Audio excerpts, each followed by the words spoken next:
बिहार की राजनीति में मुसलमानों का कितना अहम रोल है, बिहार की राजनीति में सरकार बनाने के लिए मुसलमानों के एक एक वोट का कितना अहमियत है, उसका अंदाजा आप इन तस्वीरों से लगा सकते हैं।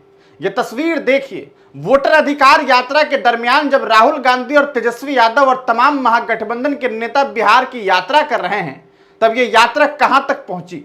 जब ये यात्रा मुंगेर में पहुंचती है तो मुंगेर से सीधे खानकाह तक पहुंचती है और खानकाह में खानकाह के सज्जाद नसीह और इमारत शरिया के अमीर शरीयत जनाब मौलाना फैसल वली रहमानी तक ये लोग पहुंचते हैं। और वहां पहुंच करके आप देख सकते हैं कि किस तरीके से चटाई पर राहुल गांधी और तेजस्वी यादव बैठे हुए हैं, सामने फैसल वली रहमानी बैठे हुए हैं और दोनों के बीच गुफ्तगू बातचीत हो रही है।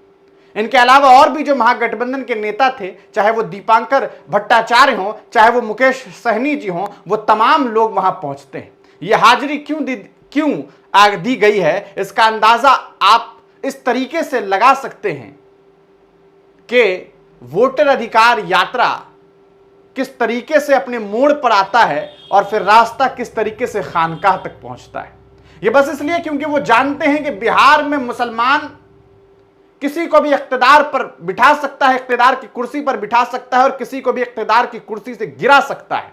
मुसलमानों के पास वो वोट बैंक है, वो चाहे तो सरकार बना दे, चाहे तो सरकार गिरा दे, वो जिसे चाहे मुख्यमंत्री बना दे, वो जिसे चाहे मुख्यमंत्री ना बनने दे। लेकिन क्या मुसलमानों को वो कुर्सी मिल पा रही है जो वो डिजर्व करती है? सवाल यह है कि जब महागठबंधन के द्वारा वोटर अधिकार यात्रा निकाला जाता है तो उनके प्रमुख चेहरों को देखिए, उन प्रमुख चेहरों में कोई एक मुस्लिम नेता क्यों नहीं है। अब आप अब्दुल बारी सिद्दीकी का नाम गिना देंगे तो वो सिवाय मजबूरी के राजद के लिए क्या है। आप जरा सोच करके देखिए, आप इन तस्वीरों को देखिए कि किस तरीके से राहुल गांधी, किस तरीके से तेजस्वी यादव बैठे हुए हैं, बस इसलिए क्योंकि वो जानते हैं कि ये वो लोग हैं जिनके जरिए मुझे मुसलमानों का वोट मिल सकता है।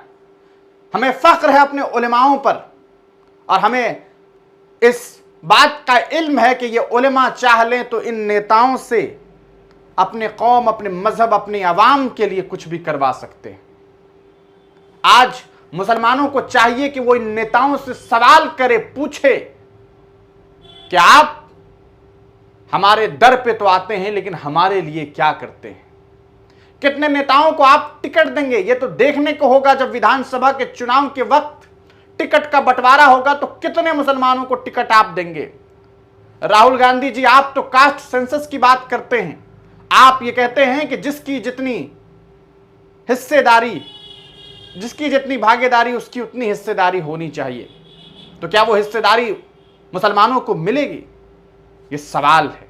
क्या आपको नहीं लगता कि उन्हें वो हिस्सेदारी मिलनी चाहिए? आप इस वीडियो को देखने के बाद क्या कुछ सोचते हैं?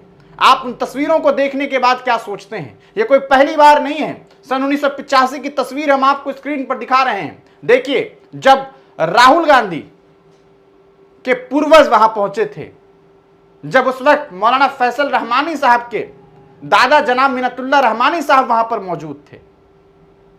ये तस्वीरें इस बात की गवाही देती है कि मुसलमानों के दर पर, मुसलमानों के उलेमाओं के दर पर उन्हें पहुंचना पड़ता है वोट लेने के लिए। लेकिन क्या आपको वो हक मिल पा रहा है? अगर नहीं तो क्यों नहीं, ये सवाल है। इस सवाल का जवाब क्या है वो भी आप जानते हैं। अपनी राय कमेंट सेक्शन में जरूर लिखिएगा, वीडियो को जरूर शेयर कीजिएगा, चैनल पर नए हैं तो सब्सक्राइब कीजिएगा, जहां तक हो सके हिंदुस्तानी मीडिया को सपोर्ट कीजिए। आगे आपको एक QR कोड भी नजर आएगा। अगर आप हमें फाइनेंशियली सपोर्ट करना चाहते हैं तो आप उस QR कोड के जरिए हमें फाइनेंशियली सपोर्ट भी कर सकते हैं। बहुत बहुत शुक्रिया।